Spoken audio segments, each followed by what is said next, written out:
Just remind members that the meeting will be recorded and subsequently made available to the public for listening purposes.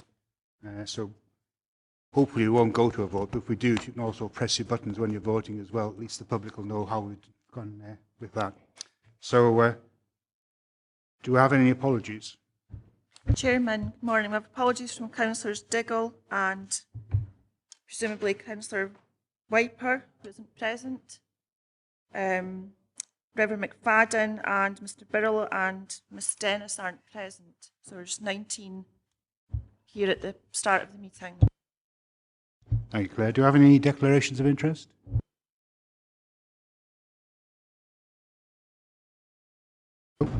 Okay, so we move on to the minute of the meeting of 13th of December 2013.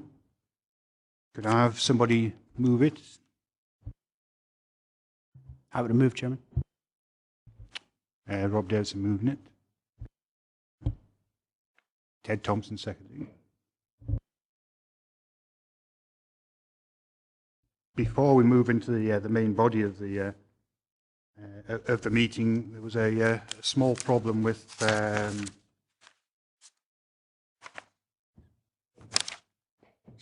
item 7, the workforce planning teacher recruitment. It was actually a draft document which was submitted. The director will explain what the differences were when we come to it in due course. Yep.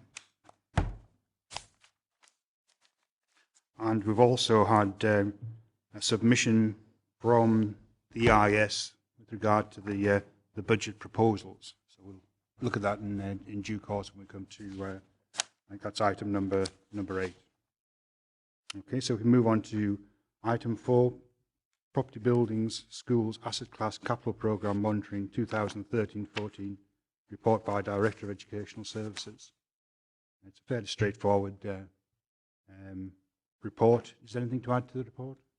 Nothing to add to the report, Chair, but happy to take any questions through yourself. Thank you, Louise. Any questions? Jim Dempster? Hey, just one. On the Appendix 1 on page 11, I think it's about the 6th section doing all secondary schools sports pitch provision - improvements. Is that provision and improvements, or is that just sports pitch improvement? Because currently there's no unit at Sanker Academy. I'm always anxious to see some progress in that. And if it's all school sports provision, then that's helpful because that's at least a step in the right direction. Or is it just simply the way it's presented? Please. I think, Chair, it's to improve what's there. The key word is the improvements line. Really, the only project this year was the work at an academy. I don't have to hand anything that's proposed for future years, but I would expect that's coming to the committee later on before the end of the financial year in terms of development of next year's capital programme. Jim? Can we then have a report on where all schools are in terms of sports provision, and hopefully Sanker at the top of that, Ian? Louise? Yes, Chair, I think that's something that we would need to work on in conjunction with education. Obviously, I'm just coming from the property side of things, but we can certainly pull together a report if that's what's required. We can't guarantee Sanker will be at the top. Jim McComb? Thanks, Chair. I'm looking for some background information on Annan Academy Learning Plaza. Now, we've got a budget allocation there of over 261,000, a variance of over 107,000. Now, that's about a 40% variance on the budget. Could I have some information as to why there should be such a large variance? Louise? I don't have that information immediately to hand, Chair, but I'm happy to provide something to the councillor after the meeting and to yourself as well for information. Just in general, since the question's been asked in the committee, I think any information which goes out should go to all members, so we're always updated. Ian? Thanks, I would agree with that entirely. Especially the 4 particular ward members in that area. I suppose it affects, it goes out with Andy or South Gretna, in fact, it's East and Estill as well. It was one that Councillor Diggle asked me to ask in regards to Lochmaben Primary School, and it says it's been spent out and it says works complete, final accounting pending, to be reviewed in conjunction with the biomass POE. Just in regards to, he's trying to get an understanding, says there's a room being built, it looks like it's for whatever type of boiler, probably a biomass, he's not just sure, he's looking for the detail on that, and I think the same would apply. If you've got the answer, fair enough, but if you're not, to all members, please. I don't have the answer right now, but again, I'm happy to provide that after the committee. Dick? Yes, Chairman, in the report there's a concern expressed about the variance in budget between what is initially the budget and the outturn, and there's a number of instances throughout the appendix where there's big overspends, which I think the committee want more information on, and so that we can find out what's going wrong here. Councillor McCombs mentioned the £107,000 at Annan Learning Plaza. There's also Brown Hall Primary School. We had a report on that a couple of months ago, and it says it's only £22,000, 897 overspent, when in fact it was more like £300,000 overspent. I can't remember there, so I'd like to comment on that figure, why it's different from the figure mentioned in the report. There's the Fish Academy refurbishment to HRE rooms, which are 53,000 over.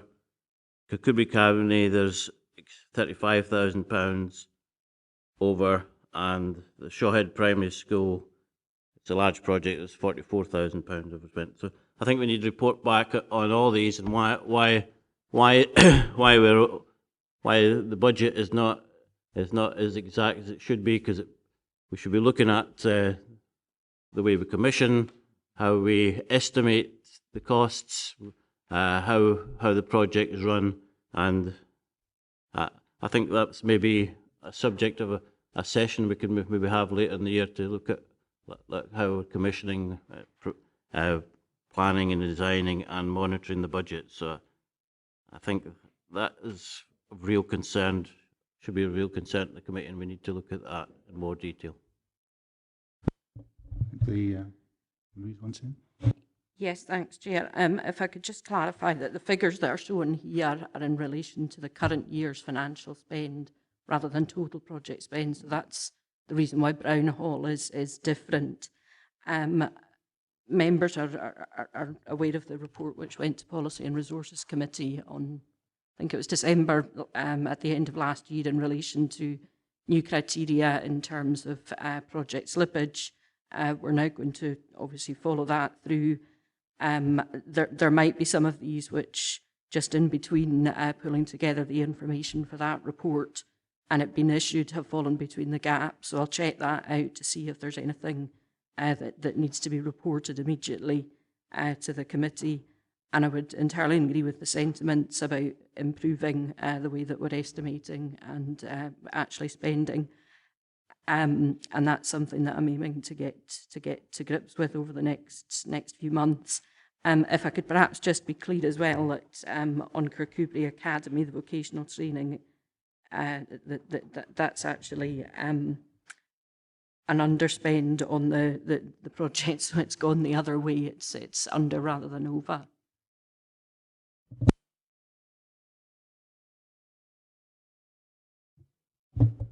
Director? Yeah, Chair, if I can just add to that, thanks, Louise. I think Councillor Brodie is correct to have expressed concerns. We recognise those concerns. Some of these individual projects, there's different reasons around either change in terms of the financial year, and it's not specifically about overspend, but we know in some there have been overspend. That was the subject of a very specific report at a recent Education Committee on Brown Hall, and there were very clear lessons to be learned. Some of them were certainly about a much clearer brief about the capping and what we wanted to see delivered. I can report positively that Education Services and new Property Services leads have been working quite closely on that, and we would like to bring back to members a report on how we're developing that strategic direction to minimise the likelihood of any of this happening again. Just on the back of that, I think it was agreed at the meeting where the preliminary report on Brown Hall School came forward that we would have a further report in due course on effectively lessons learned and how we don't make the same mistakes again. Alistair? Thanks, Chairman.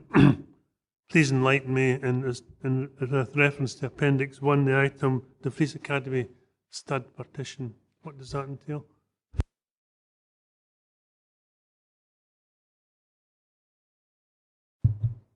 Chair, I'll have to check that out after the meeting and get back to you. If I recall correctly, it's just a simple subdivision of rooms to meet a specific educational need in terms of the way education's delivered at the school, but I'll clarify that after the meeting along with all the other items that I've agreed to provide information on. The director suggested actually, given that these have been out for a week, if people got specific enquiries they want to make, if they can actually send an email, possibly to Louise, and ask for further details, then she can obviously be in a much better position to provide an update at the moment rather than coming back retrospectively once we're out of session. Gail?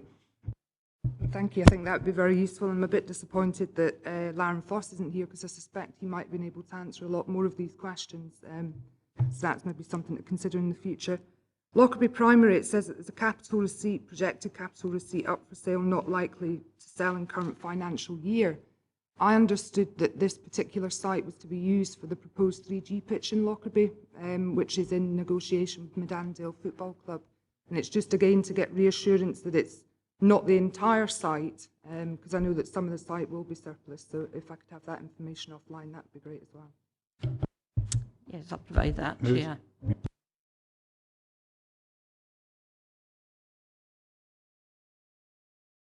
Any more members? No. So if we can move to the recommendations. Members are asked to note the progress updates on individual projects within the 2013-14 property building school asset class capital programmes reflected in the appendix, and obviously Louise will provide updates after the meeting about specific issues which have been raised. Okay. Happy to note, but we've got 2 or 3 different interventions in regards to different reports coming back. Did we get a report back, or is that just, I think Colin maybe outlined, there might be a natural course, I'm not just sure, just to clarity on that, please. Certainly in terms of the Brown Hall School, that's a report which has already been requested and will be coming forward, and that will contain sort of the background as to how we have had problems with Brown Hall. I think we need to look at that first of all and decide whether we need to, whether that can be reflected in all these capital programmes, or whether we do need to have further information about specific issues. Okay? I think Councillor Brodie mentioned that, like a larger report, maybe Colin referred to that being maybe on its way anyway. Just, I was interested in hearing about that, just in regard to the whole property service within education and how that comes in within budget, how it's estimated at a time, and so on and so forth. Correct. These reports come through every second education committee. We can incorporate within this report all of the issues that you've asked be addressed, so that you know that routinely that will be coming forward. What I was saying was that we recognised in a previous report specifically about Brown Hall that there were lessons to be learned, and what I'm reassuring members about is that we're in the process of delivering a new way of working together to ensure that we do learn those lessons, and we will report specifically on that in further reports that come through routinely to you. Okay, we move on to item 5, Education Services Revenue Budget Monitoring Report 2013-14. That's for the period ended the 31st of December 2013. I think it's Karen who's going to take us through this. Is there anything you want to add to it, Karen? I mean, overall, it's a very positive report. We're still on target to return a break-even position by the end of the financial year. We are on target with all our saving proposals and the policy development funding. Although there's maybe a small delay in spend, we do have all that money fully committed. So overall, very good position to be in at this stage. Thank you, Karen. Members, any questions?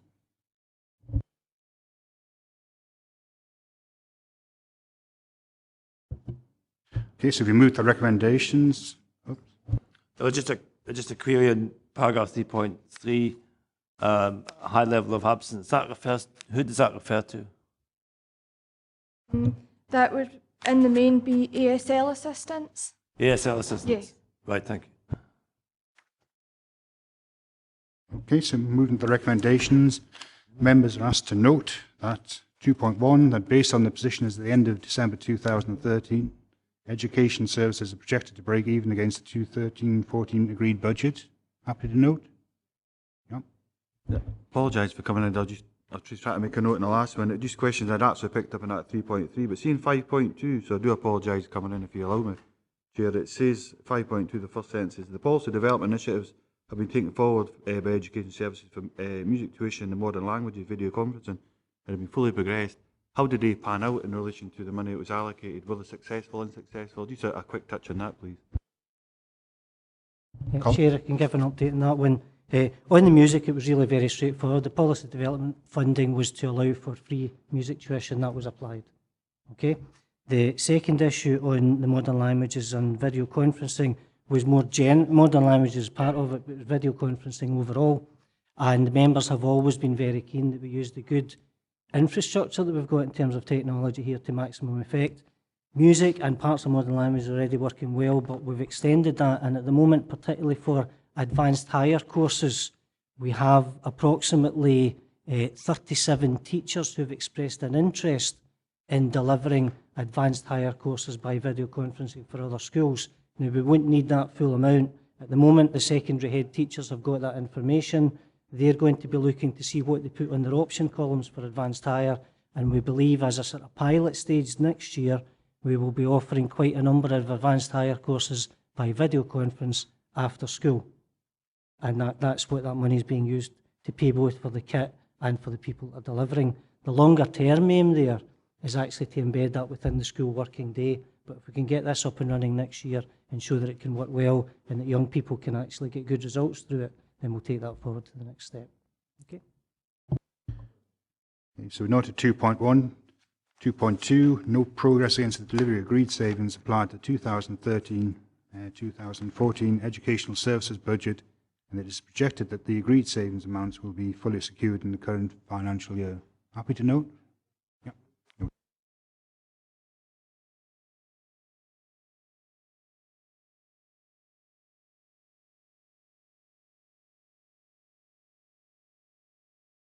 Okay, moving on to item 6, amendment to enrolment procedures, reserve places. It's Gillian Bridson who will be speaking to this. Anything to add to your report, Gillian? Thank you, Chair. Good morning, members. Members will be aware that we abide by the Education Scotland 1980 Act, which allows parents choice of school if they live with catchment.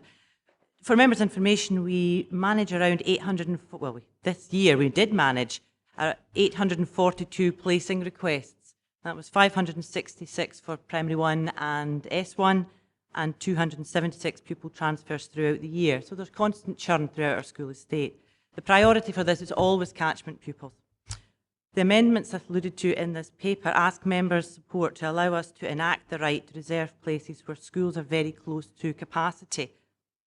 This year it affects, at this moment in time, 19 places in 8 schools. So this is a movable feast, but it's very small numbers, and again, the priority would always be to reserve places for catchment pupils, which we believe, and the members of the school management teams who brought these recommendations to us, would enhance transition for pupils and securing places in catchment schools for pupils who move into local areas. Thank you. I'm happy to take any questions. Members?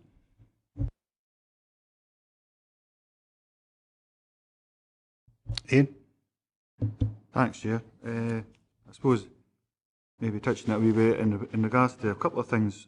In regards to paragraph 3.4, the bit I've picked up in particular is where it says there's pressures in the new builds in certain areas. Whereabouts are they specifically? And 3.4.3 I've also picked up in, again, what schools and what effect is it having on On 3.4.3.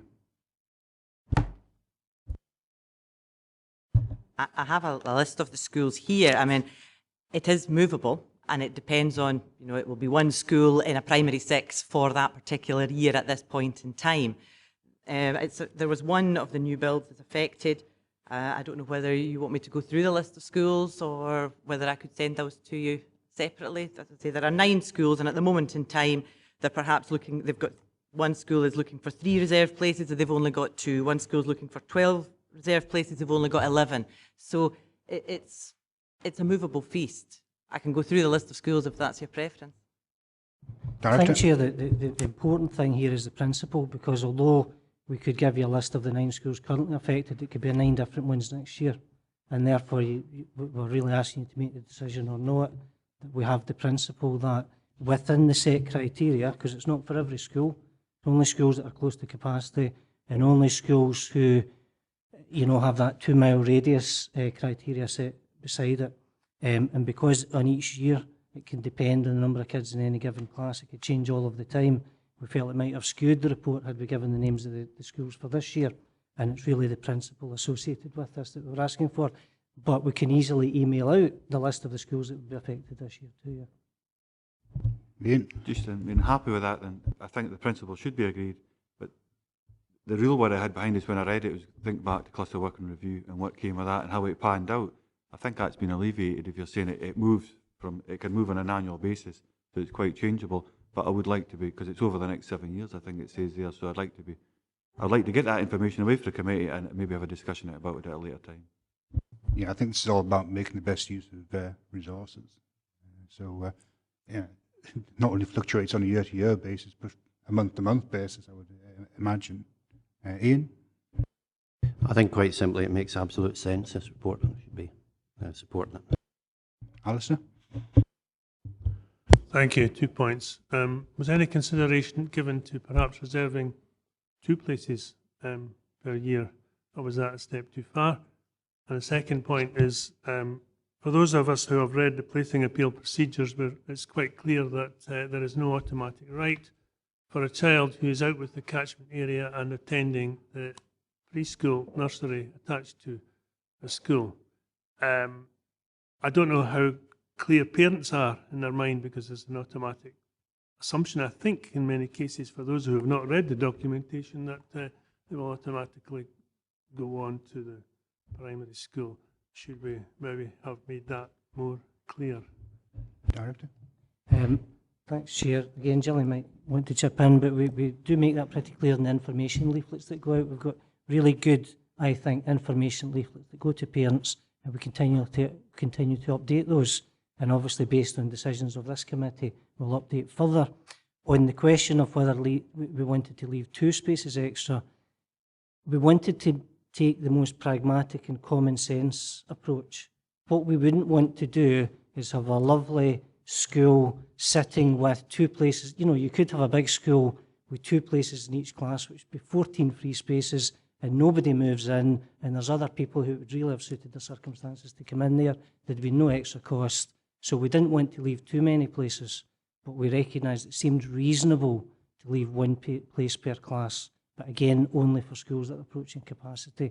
So it was really a sort of common sense, pragmatic view about making the very best use of the schools that we've got, making them accessible to as many people as we can, but trying to find some level of guarantee for a family that might move in. You know, a family moving in with a P1, a P3 and a P5 will be well enough served with 1 place in each class. They probably don't need 2 places in each class. So we're trying to look at historical data and take a common sense approach to that. Yeah, that probably sounds fair enough. I'll maybe get hung up on this too much. I just recall some years ago that a family moved into a school catchment area and they had twins, I suppose, and there was only 1 place available. So the choice was 1 here or 1 there, and of course they didn't take that choice because they were twins together. But I suppose that's a unique circumstance that occasionally happens. There's obviously always going to be exceptions to the rule, and you know, we can't base policy around exceptions. So, anyone else? Oh, sorry, Graham. Yeah, thanks. I had concerns about this one place as well, but you've sort of explained it, and I can see that you have thought about it at least. But there are a list of criteria here for refusal of placing requirements, and how rigidly have they been used, those criteria? Because to my mind, if you use those criteria rigidly, you know, it's going to ease the problem slightly. Do you know? Clearly, the most common reason for refusal is the requirement to employ an additional teacher or the requirement to make a composite class or create additional estate. So those are our normal reasons for refusal. And in the vast majority of cases, those reasons are accepted. And we are talking relatively small numbers. But parents do have the right of appeal, and that's why the appeal procedures were put in for members' information. It's helpful, I think, that we've also taken time to review the guidance for parents with regards to appeal. These are not in the papers today, but they will be made available for all parents by the website after the 15th of March. It's just to be absolutely clear for parents, to help them prepare and to give them a bit of indication as to what the process will look and feel like. Ultimately, that is the panel's decision. The appeal panel is an unbiased panel. Members, lay members and parent council chairs are invited to participate in that panel. They are trained and they make the ultimate decision. So if it does go to appeal, then ultimately that decision is in some cases, members. Are local members to the appeal involved in that, or is it members out with the local ward? In the main, it's always a parent council which is not associated with that school or that environs, and members who are non-ward members. We have struggled in the past, and we have gone out just recently we are going out looking for more parent council involvement, because the panels often have to be called at quite short notice, and it is difficult to get a wide range of suitably trained and available members and members of the public to sit on the panels. But I think it's important that we have as wide a pool as possible, and to make sure people can feel that they can sit on the panel and that they're not debating a local issue to them. Jim McComb. Thanks, Chair. I think it makes perfect sense to maintain a small element of surplus capacity in the system, so that you're not caught out when a family moves into the school's catchment area, as has happened in the past. I think this is a very, very sensible move. Ian? Thanks for bearing with me, Chair. I probably will have a lot of questions over the first few meetings, just to kind of get a clear understanding of how this committee works and the fabric behind it. Just so I've got a clear understanding for what's being said, this only applies when a class is at capacity. It's got to be full, and you're leaving one space just in case. So it's got to be absolutely full to the brim anyways before there'd be a real pressure. And I don't know if that's the case right across the board, but it certainly wasn't when I was at school. Yeah, that is the case. Okay, right. We move to the recommendations. Members are asked to 2.1 agree to a revision in the enrolling in schools placement policy with the following addition as detailed in the recommendations. Are we happy to agree with that? Agreed. Yep. 2.2 agree to the revised enrolling in schools placement policy as detailed in Appendix 1 being implemented in full from February 2014. Happy to agree with that? Yep. Agreed. And 2.3, note the existing appeal procedures for placing requests as detailed in Appendix 2. Happy to note? Right. Thank you.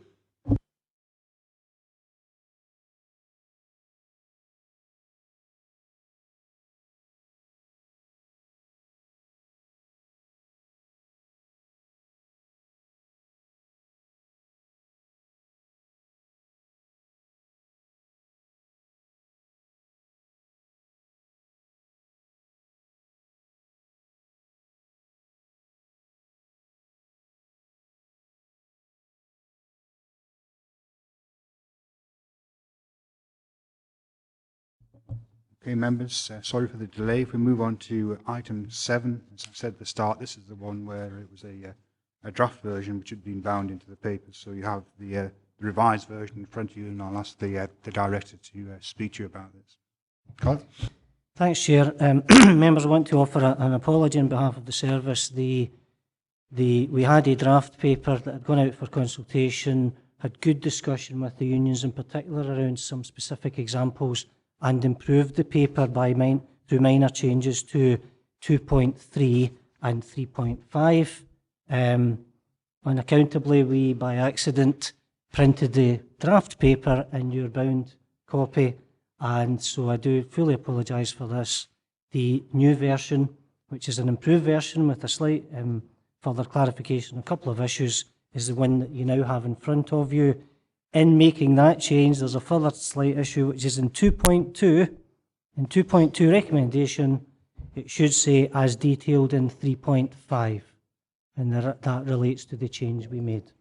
So if I could very simply home in on the fact that in 2.3, in the new version, there's a little more on clarity around criteria for the post that might be offered. And in 3.5, there's an indication of the sort of funding required per post as identified.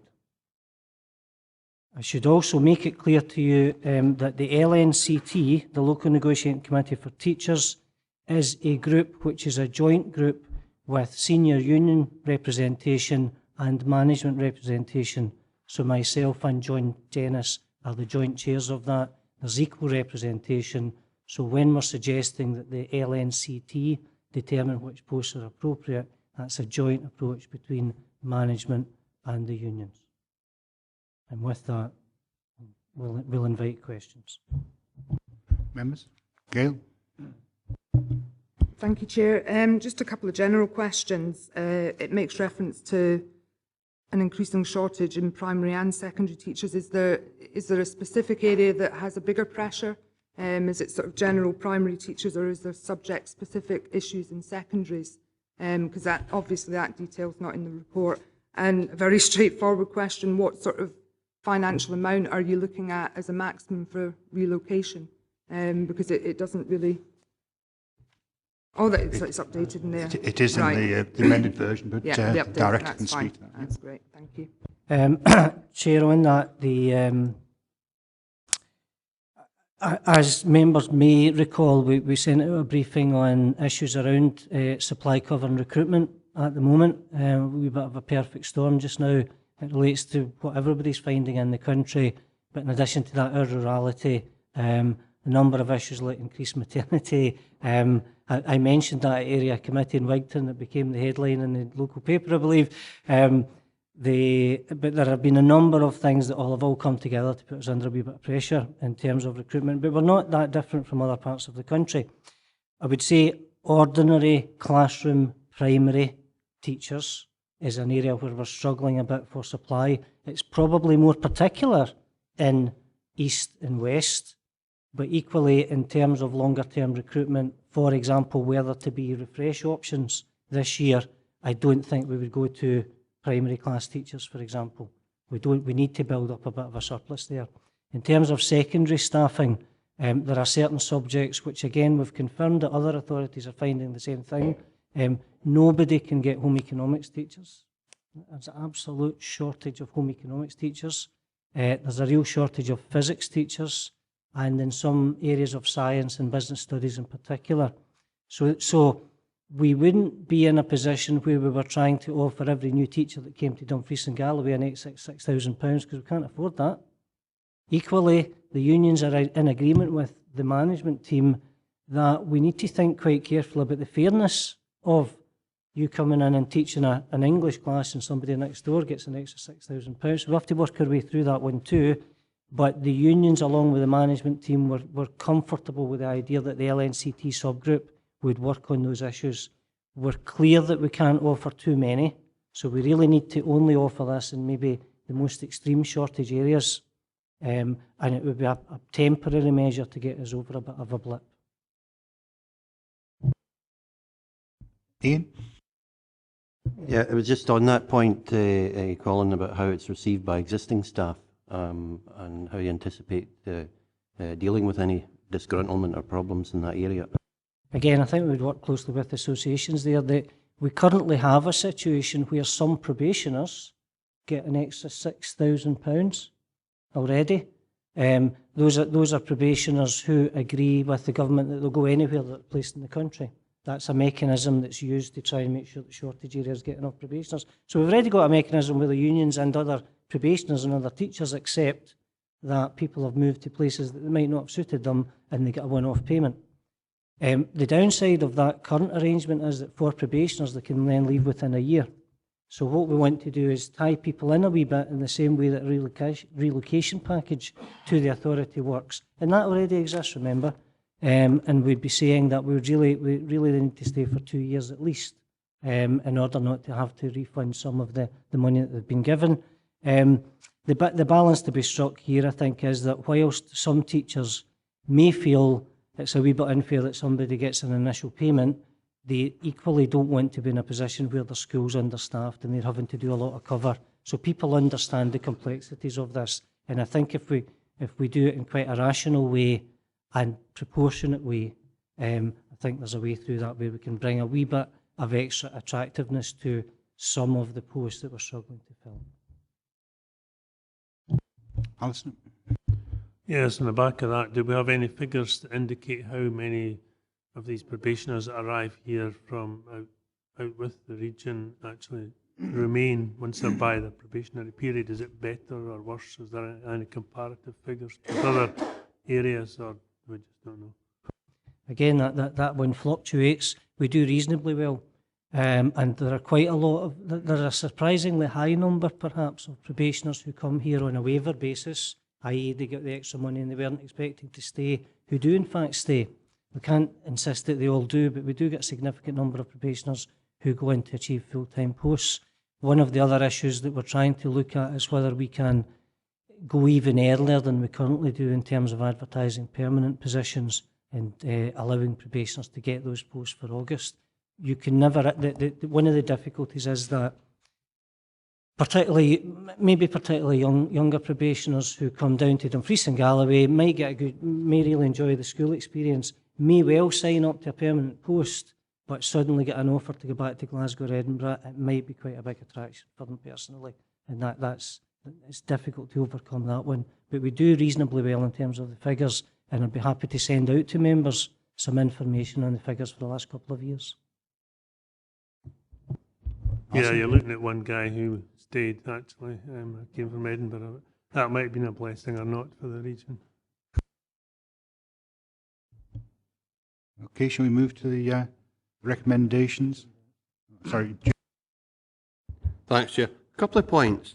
When in 3.5 we talk about opportunities to attract folk, have we had negotiations with any partner agencies? And what I'm thinking about is in the good old days of Sanker Town Council, when they rented accommodation, they kept 4 properties and they talked about being reserved for key workers.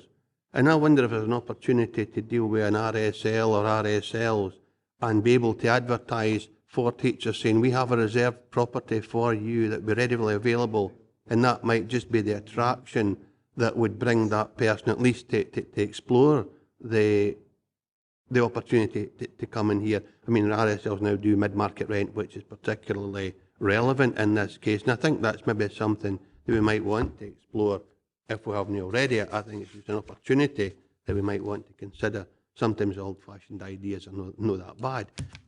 And I think the other thing, and it's maybe about existing teachers rather than attracting new ones, but in 3.3, we talk about employees who contribute to the local economy and be reasonably available to respond when contacted in order to ensure service quality. I mean, we'll all be frustrated, town and rural members, when the schools shut because of a flurry of snow and half the teachers can't get to work. And I wonder if we are seriously considering, when a vacancy arises at any school, if we offer it up to all other teachers to see if they want to relocate voluntarily to a school that's nearer where they live or would like to live. And in that way, we satisfy a demand for a location as well as secure services, because that would then have a more settled and satisfied teacher if he or she was able to live and work in the same town or village. And I would hope that's something that we are actively looking at, and something that I do think we should explore it would serve and deliver a number of quality outcomes. Director?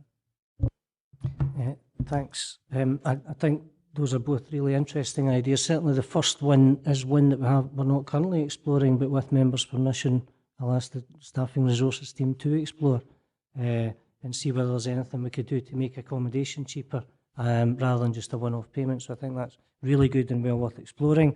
On the second one, it's always possible at any point for a teacher to apply for any post that comes up anywhere in the region. So we've already got a mechanism that allows them to do that. There was some discussion around with the LNCT subgroup, and that's why we want to explore it further, around whether it would be at all reasonable to offer a relocation package from Stranraer to Langham, which is a 90-mile gap, which is significantly further than maybe a relocation for somebody coming down from South Ayrshire. So it is an interesting area for exploration as well. Thanks, Colin. Thanks, Chair. Gail? Just on that point, I think obviously the individual cases will be incredibly important because we already have an awful lot of teachers who commute down from Glasgow every day and down from Ayrshire every day and such like. So, you know, a lot of them don't need to relocate to want to teach in the area. And I think the discretion of the department to look at each individual one on its merits and not worry too much about where they're relocating from. Because I know that a lot of people do an enormous amount of travelling anyway. Graham? Yeah, you mentioned, Colin, that there are shortages in HE and physics and other, you mentioned some others. Is this because folk are not applying to go to college to teach these subjects, or is it because that there aren't places for them to apply for? It's a cyclic. Home economics seems to be a real specific case that there simply must not be enough offerings for training for home economics. So that's something we need to talk to the government about. For everything else, I think it's cyclical. What happens is that there's a lot of forward planning by the Scottish Department in terms of teacher training. And we go through cycles of saying there are far too many teachers trained who can't get posts, and everybody complain they've done all that training, there's no jobs for them. At that cycle, they tend to then cut down the number of training opportunities because we've got a surplus. During that couple of years, you get a lot of teachers then who can't get jobs and leave the country or go and do something else, and all of a sudden you're back down to having a shortage again, and we've got to increase the places nationally. So it's not all that easy to predict what people will decide to do. What the government are currently doing is trying to smooth that out and say, look, we'll look at a long-term plan, number of places, and these fluctuations will come up and down. It's you know, it is only some specific subject areas, and we suffer a wee bit more than most because people tend to have to relocate the whole family to move down here. Jim Dempster? Just to clarify one point, and I'm just thinking what Colin said in response to my second point. What I was suggesting, and maybe it wasn't very clear, was if we have a teacher living in Sanquhar, travelling to a school at Annan, to offer that teacher a relocation to a vacancy in Sanquhar would actually be more convenient for the school. It would guarantee maybe that teacher could attend in adverse weather. It wouldn't affect the education of the pupils. And it would leave a vacancy somewhere else for somebody to apply for. So it wasn't necessarily about offering relocation money. It was about ensuring that people who live in a certain location and travel a long distance to school may have the opportunity to relocate if a vacancy were to occur. And that way, it would solve two problems at once. It would ensure continuity in the school where the person lives. And they still have a vacancy. Could I just, again, Jim, just to be very clear about that, I spoke to a teacher last week who lives in Stranraer, has been travelling to Dobiti every day, really good teacher, and when an opportunity to apply for a vacancy, it's maths physics, opportunity to apply for a vacancy in Newton Stewart, he applied and has got that post. Now, he regretted greatly having to leave Dobiti because he was really enjoying the job that he was in, but he considered that the distance was just too far. And so I suppose what I'm saying is that opportunity is always there as vacancies arise for teachers to apply for a move of school. And sometimes they've got to balance up how well they're doing within a department or how much they like the school they're in as against their travelling distances. And the opportunity is there. Okay. That's really what we're trying to establish, and as long as teachers are aware of that, that the opportunity does exist. Okay, so if we can move to the recommendations. Members are asked to agree 2.1 that education services apply the existing option to offer for identified posts a relocation pack. Oh, sorry. Jim? Thanks, Chair. Just to clarify, we are not in a position to dictate to anyone where they live. If they are prepared to commute from Glasgow or South Ayrshire, so be it.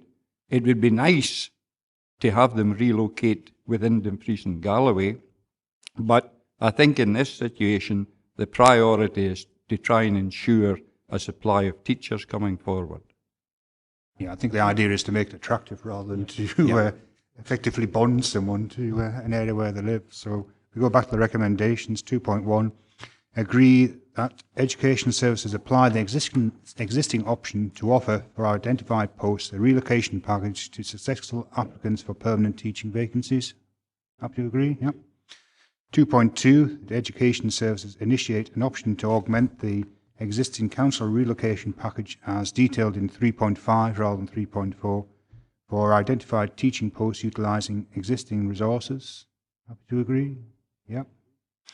And 2.3, that the local or the LNCT subgroup be the governing body for the determination of the identified posts, criteria for posts and number of posts. This will be reviewed by the LNCT 1 year from implementation. Do you agree? Yeah. Okay. If we move on to item 8, which is scrutiny of budget proposals 2014-15, 2016-17, and each member should have a copy of the submission from the IS on their views on the budget proposal.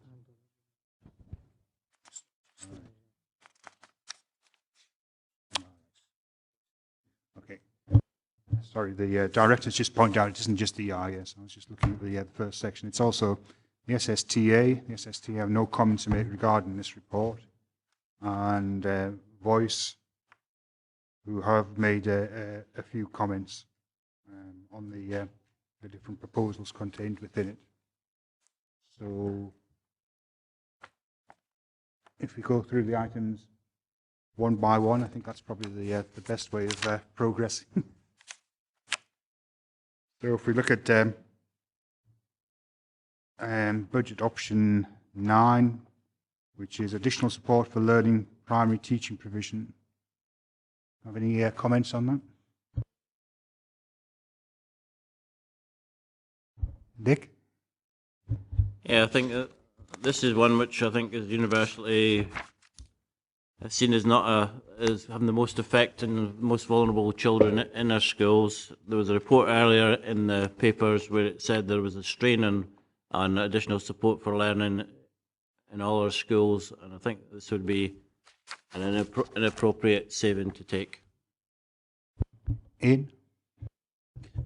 Just to comment, I understand that one of the groups in response to the administration's budget proposals has suggested an amendment to this or removal, and obviously that's under consideration. Okay. If we move on to saving option 10, DSM allocation secondaries 0.5% reduction. Would you want to make any comments on that?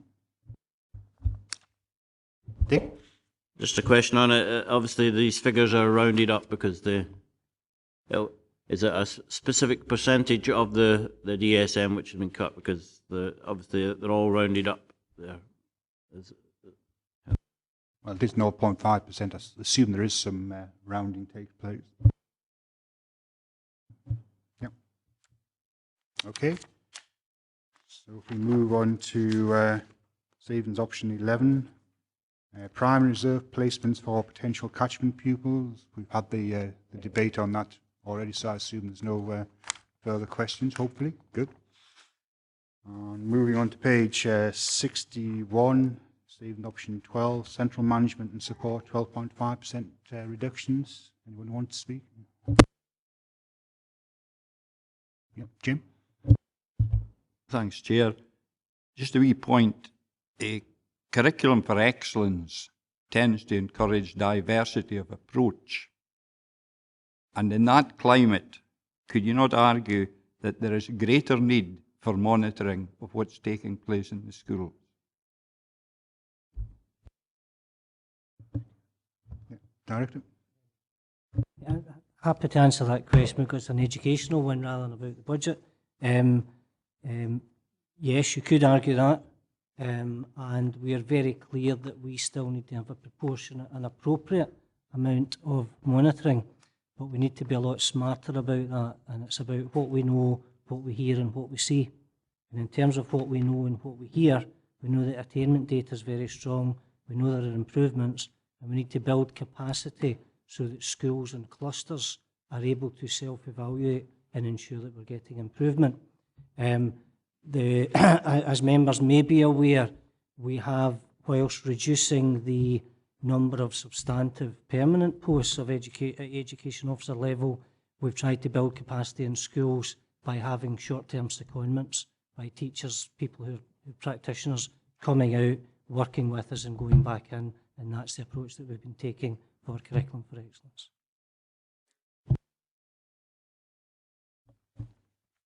If you move on to savings option 13, primary non-staff related DSM allocation, 12.5% reduction. Anyone wish to speak on that? Nope.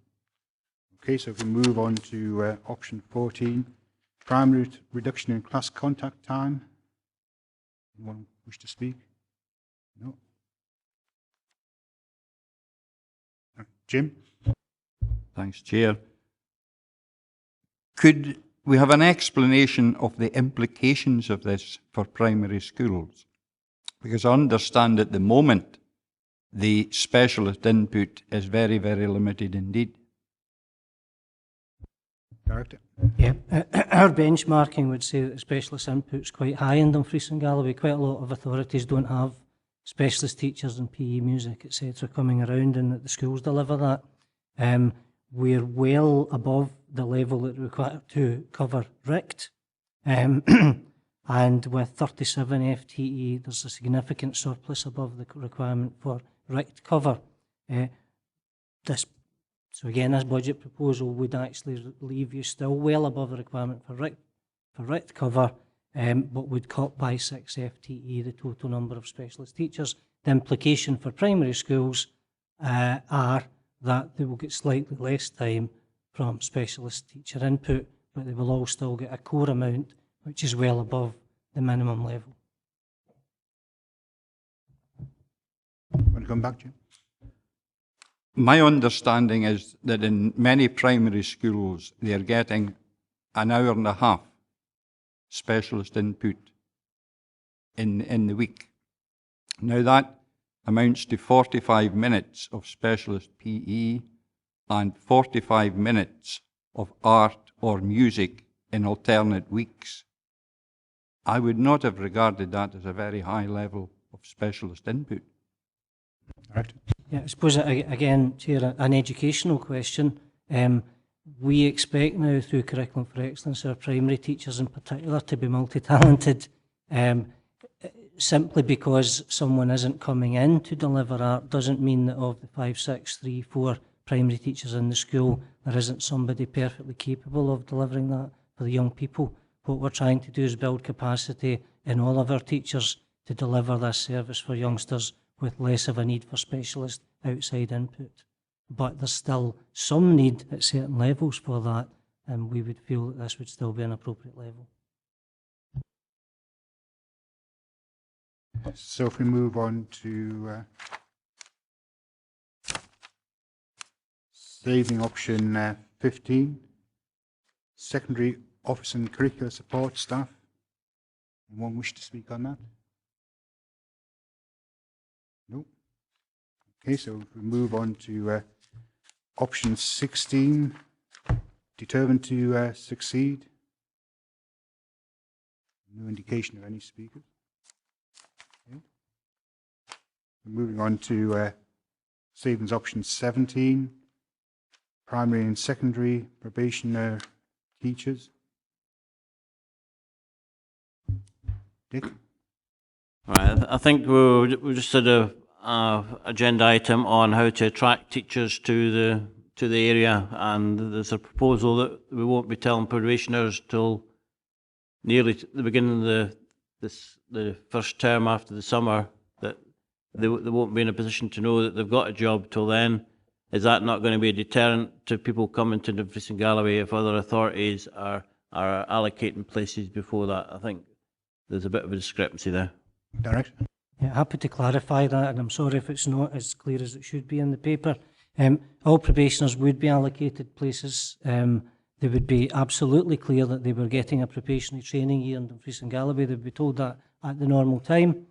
All we're saying here is that in some cases where the teacher is provisionally allocated a school, if they are a supernumerary teacher. So, for example, you may have a primary school which has a maternity leave vacancy for which a probationer teacher is a perfect fit, and they might be allocated to that school for a year. Okay? But there may be other cases, because we need to take on a number of training places from the government, there may be no more vacancies, and we still have maybe another 10 probationers to place. What we do there is we put them in as an extra person in a primary school. However, what we've found in the past is that sometimes, towards the end of the summer term, once they have already been placed as supernumerary, that other vacancies occur, and out of absolute courtesy, we haven't asked them to move to the other place, and that's cost quite a bit of extra money. So all we're saying is that for a small number of probationer teachers who've provisionally been placed in a school on a supernumerary basis, that we may ask towards the last minute, really, to ask if they will go to a separate place. We don't think it makes it any more unattractive, because that's what other authorities do. We've tended, I think, to be over courteous in that agenda. It's quite an easy way to save a little bit of money, and it doesn't impact on children. Ian? Yeah, it's just to say, I think this is one of the proposals. Don't think administration really had any difficulty with it. Made perfect sense. And interestingly enough, I noticed that the EIS quote, this proposal makes sense to us. Ian? If we move on to the final savings option, which is P&ES service review, smarter home to school transport. Anyone wishing to speak? No? Okay. So if we move to the recommendations.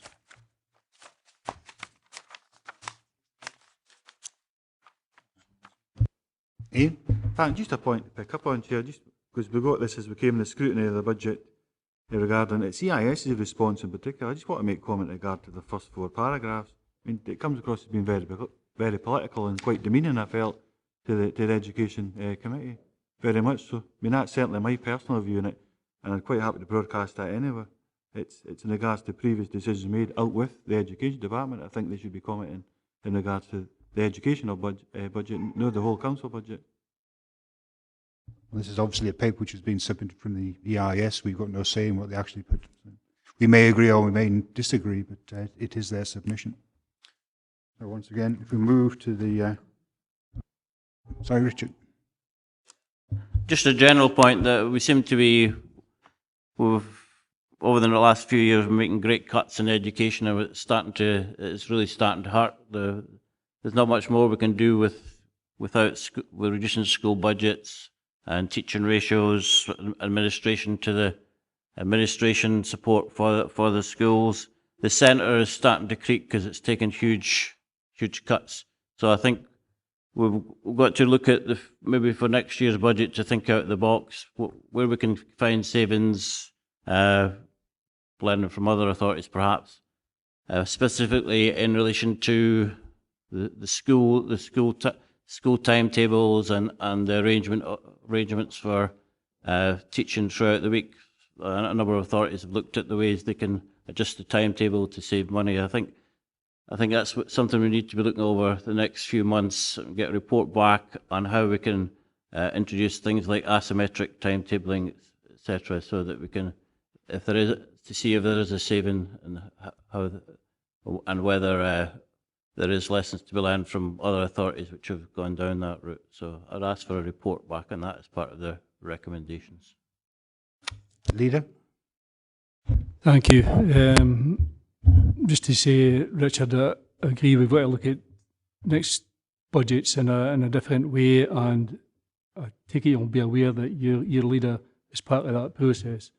We've invited all leaders or representatives from the groups to have discussions with us on that basis about how we go forward, and your leader is one of them. Ian? Thanks, Chairman. Just in regards to, I missed the last Education Committee, the PVG wasn't ready, but I think, was it the last one, even the last one, the one before, they agreed that you'd look at the service reviews in the forthcoming students we did in PhD to take 5, 10, 15, 20% statutory, non-statutory duties. And if we're getting that level of detail, I'm quite content with that, because then we can, I think we'll get an ideal opportunity to do all right in it and understand the service. Yeah, obviously, all departments are carrying out service reviews, but I'll let the director possibly say a few words about service review within education. Yeah, I think I would just concur with the leader's point that service reviews are very much part of the longer term budget setting. We do need to think a bit differently. At the moment, we are undertaking a service review around ASL and how we might do that differently, but all of that will be reported back through the channels as identified in the service review framework. There are 3 other potential service reviews. One's on early years, one's on secondary school delivery, and one's on primary school delivery, but we'd want to tie in very carefully with yourselves, and particularly with the leadership group, around how those service reviews link to future budget decisions. Thank you, Darren. Dick?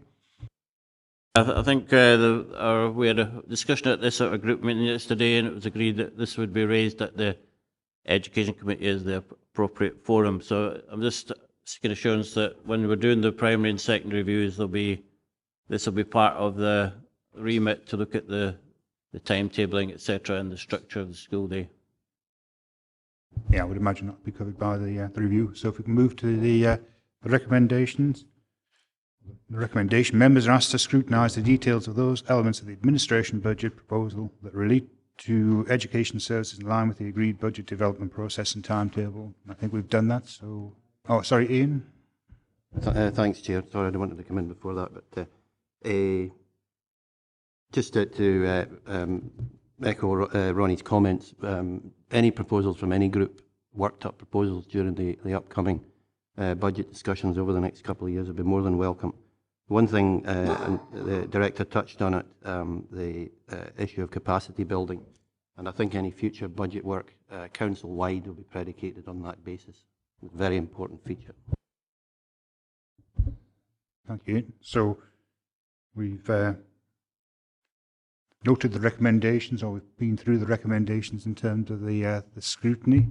So if we move on to item 9, I have no other business deemed urgent, but we do have 2 exempt items. So if we move to item 10. All right. Yeah, Tracy's going to shut down. We agreed to hear the next 2 items in private. Yep, agreed.